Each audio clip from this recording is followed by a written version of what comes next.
Hello, Ipswich. Welcome to Dialogue with Dr. Hart. I have here with me today as my guest Dr. William Daggett. Dr. Daggett is an international educational expert. He's been invited as part of a speaker series that was sponsored by the Institution for Savings and New England Biolabs to bring to Ipswich educational experts that can help us understand how education has changed over the last number of years and how it's changed because the global situation that our students are going to need to compete in has changed. And so he'll be speaking with teachers this afternoon and then this evening to the broader community to help us understand why it's so important that we invest in education and that we change the way students navigate through pre-K through 12 educational experience. So Dr. Daggett, thank you so much for coming today. And I think I'll move right into the question of why is it important that we're focusing on education today and we're investing in education in communities like Ipswich? Bill, it's the right first question. I have the opportunity to work with schools throughout the United States and internationally. And as we watch the nation's most rapidly improving schools, what we understand is the first step is to get a deep understanding with faculty, with the community, with parents. Why isn't the 1990 education any longer adequate? And a lot of people, especially if you listen to some of the political rhetoric, some of the media slant, people are beginning to get the impression our schools are failing. That's not true. Yeah.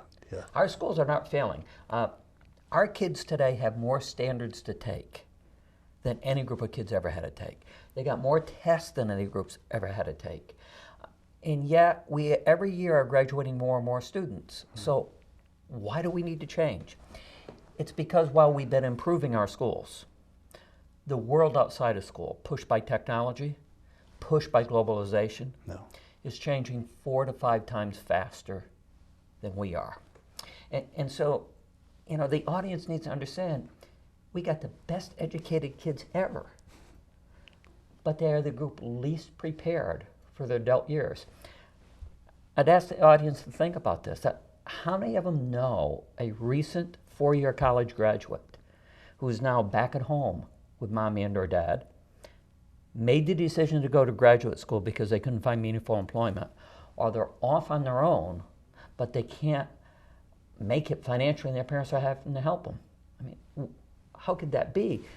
Bill, these are our success stories. Right, exactly, yeah. The issue is the world changed. Yeah. And what we've got to do in education is collectively take a deep step back and say, how did it change? And what is it our kids need to know, do, and be like to be successful in the 21st century? That's why we need school reform. And tonight, I'll try to share with the community details of what are some of those changes. Yeah. And what does it mean to what we have to do at the classroom level? And most importantly, how the heck do we do it? Right. And that last one, in some ways, Bill, is the toughest because I'm worried for our teachers. Yeah. I think the position of teaching has become far more stressful than it ever was in the past. We're asking them to do more. It's a much more stressful occupation. And I'm worried for them. Yeah. But we've got to take the step back, and I think at some point, these nation's most rapidly improving schools suddenly realized, I can't just tinker with the old system. No. I've wrung as much out of the old system as I can, and at some point we have to say time out. And we have to do some things fundamentally differently. And that's where I think the Ipswich community, from teachers to community, really needs to begin to put their head around and figure out what that is and how to do it. Yeah. No, I agree. In some of the fastest improving schools, what do you see as some of those elements? There's really been an interesting shift. Yeah. And the shift is from simply covering materials and making sure kids have knowledge to being able to apply that knowledge. Right. Oh, the application process. It's a move from knowledge in isolation to the application of knowledge. Yes. For this reason, if we ask the audience tonight, and I will do this, I'm going to give them some 9th grade math problems. I'm going to ask them if they can solve them. Yeah. And here's my hunch. The vast majority of that audience, our listening audience, can't do 9th grade math, but we all did 9th grade math when we were in 9th grade. Right, right.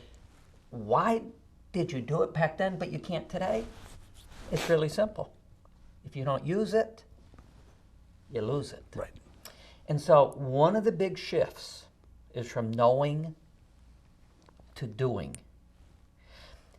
When you make that shift, what happens is there within the classroom, how do you do it? It's a shift from teaching to learning. Yeah.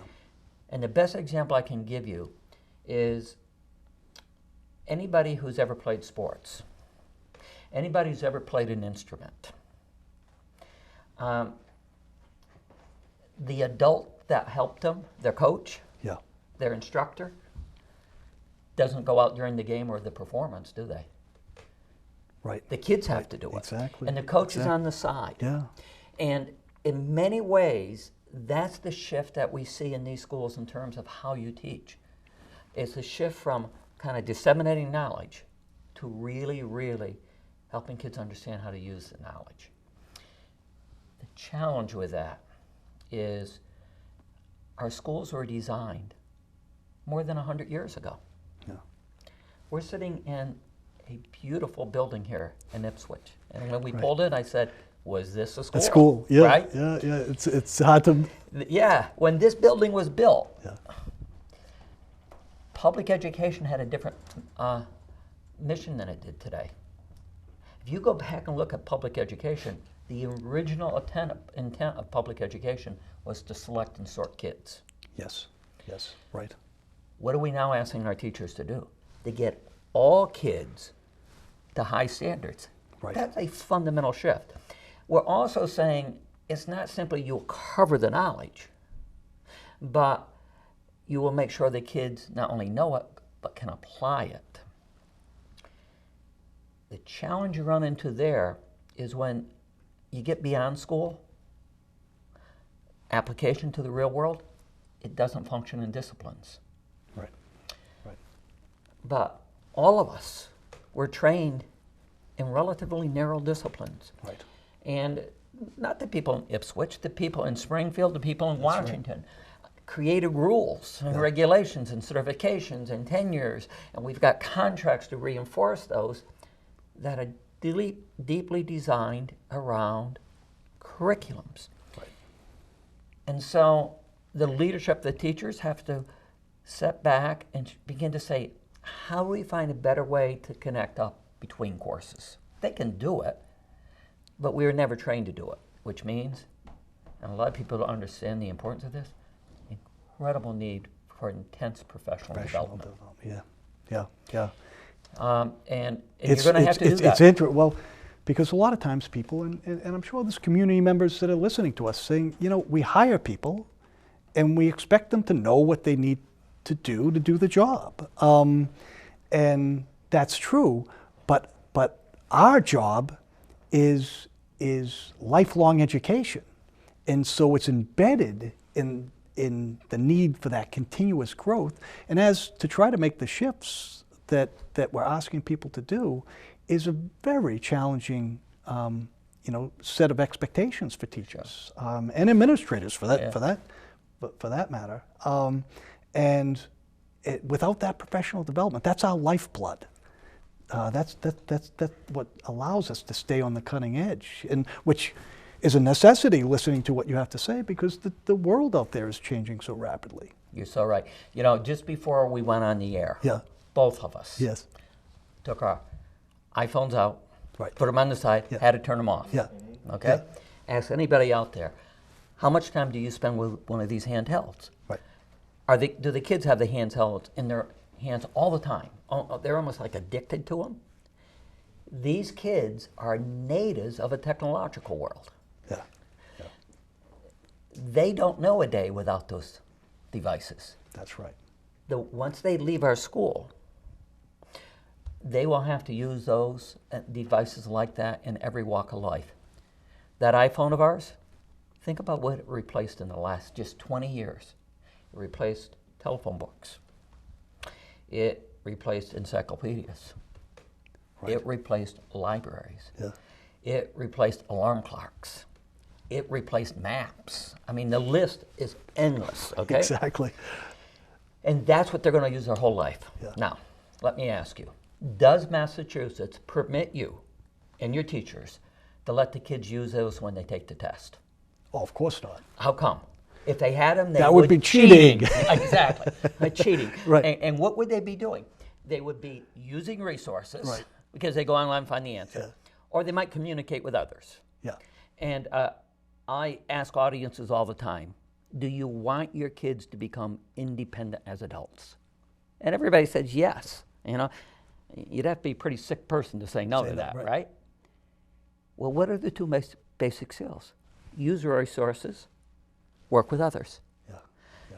The very device we use to do it, schools say you can't. Because our mindset has been that we need to take cutting edge 21st century technology, like an iPhone, and make it adapt Yes. Yes. to the 20th century schools. Right. Right. Rather than having the 20th century schools adapt to the realities of the 21st century. Yeah. And that's why we go back to the why. People really need to think long and deep about these things. Yeah. But as they think about them, I think you're taking the right approach here, Bill. Thank you. Massachusetts, as a state, Yeah. has the most rigorous academic standards in America, bar none. Yes. You're number one. The problem is those standards are more academic-based than application-based. So what you're trying to do here, and I studied before I came, your habits of mind. Right. Right on the money, Well, okay? Thank you. Number two, your real focus on instruction and learning and theories of learning. Right on the money. But then you really are even beginning to get into say, well, this is more than just the theory of habits of mind and instructional practices. With your STEAM program, Right. you're beginning to put an implant on how can you really do this. If you think about STEAM, and to the audience, they don't know what STEAM is. It's science, technology, engineering, and the arts. And when you really begin to integrate those, it forces you across disciplines. That's right. It forces you out of simply knowing to doing. But in fairness to all your teachers, hey, look, you and I both have doctoral degrees. It means we got masters, we got undergraduate degrees. We weren't trained, nor were the staff trained to know how to do that. No, it's a big shift. It's a huge big shift. So, I mean, you know, when I look at it, I talk to people about those habits of mind as being another whole set of content. It's, you know, to be a communicator. There's a knowledge base there that can be explicitly taught, that we can give students feedback on. It needs to be embedded in their traditionally academic work, because to have them siloed doesn't make any sense. But we've never been as concrete about giving students that type of feedback. One of the things you just talked about was this central skill set of being a good communicator. And we've always had that. Good teachers have always had it part of what they do in a classroom. But we've never been as explicit about it. We've never given the level of feedback that it warrants. And I think there is some truth to it. You know, if there is an assessment, it's not going to be valued. So there has to be some feedback for students and for the community to know that. So we've tried to spend a fair amount of time trying to be as concrete about some of the habits that we're going to focus on. It's not all of the habits that students will need to know, but they're high leverage habits like thinking and communication and collaboration and persistence. those pieces, we figure if we can get those high leverage over a pre-K through 12 education, and we know that we're having measurable impacts on students' abilities in those areas, skill sets, dispositions, that, and then you bring in, I see STEAM as the medium for that. It's a win-win. It helps us bring together the content of traditional academics, the content of habits of mind, in a medium that integrates those so well. Yeah. And then they leave with the content skills that can be applied in a whole variety of professions outside of their time at Ipswich Public Schools. Yeah. And Bill, as you do that, the one thing I'm impressed with is your really commitment to get not only the staff but the community to understand it. You know, every community's got their own DNA. Right. Ipswich is not Boston. Yeah. Boston is not Springfield. At the state, federal level, you can set some general parameters, but every community has got to own their own solution. And the one caution I would give to the audience is that a lot of people might say, well, wait a minute, why do we need this STEAM thing? You know, why do we need this? Our kids are doing well on the test. They are. But if anybody in the audience went to school in the state of New York, they know what the New York State Regents examinations are. I had the privilege of running curriculum and testing division in state ed in New York. Yeah. When you design a state test, even when you design some of the national consortium tests at Park and Smarter, you design them to measure the middle 1/3 of the kids. Because if you write a test that will challenge your top 1/3, 2/3 of the kids are going to fail the test. And every school will be on the need improvement list. Right. So you write to the middle 1/3. When you write to the middle 1/3, here's the reality. The top 1/3 are not challenged by those tests. And our struggling students, okay? And we all have struggling students. I have 5 children, 2 with disabilities, one severely, one mildly. If you write to the middle 1/3, that bottom 1/3 is going to struggle terribly. And so every teacher out there knows that these kids learn at different rates and in different ways. Right. But what do you have in your schools? 45-minute periods? No. 180 days? All kids take the same thing? All take the same test. Yeah. And so what you've got to do, and STEAM helps you do this, is stretch kids. Right. Stretch them, especially that top 1/3. Yeah. Yeah. They can do more than your state test. So stretch those kids. The other thing it does is provides opportunities even for some of the struggling students. I love the scenario of STEAM because it'll enable you to begin to individualize the rigor of the educational experience of every child and raise the bar. Yeah. You got to raise the whole water level here if we think kids are going to be able to compete in the 21st century. I head up a group called the International Center for Leadership and Education. I've been in 29 countries. Bill, the other countries aren't waiting for us to catch up. I've traveled to China and been in Chinese schools, and they're becoming more American than America as far as training their students in the educational experience. Internationally, they're passing us on rigor. Now, in fairness to all American educators, I don't think their schools are better off. Yeah. Okay? I believe, having been in every state in this country multiple times, having been in 29 other countries, every time I return to America, I thank God I live in America. Yeah. Because I think we have the finest education system in the world, but we don't have the highest standards. Massachusetts, highest in America. Don't get angry. Best of a bad lot. Yeah. When it comes to standards. Right. So why do I say we got the best schools? Because we educate all kids. Yeah. We educate all kids. I have a daughter with severe mental retardation, autism, and epilepsy. Life is a daily struggle for her. I have a son who was in a horrific accident when he was 11 years old, spent 9 months in a coma, left with limited speech and hearing and a whole series of other disabilities. Yeah. That young man in this country, despite all those disabilities, is a 4-year college graduate. Wow. Doesn't have a good job, has got a great job. Yeah. Married, 3 kids.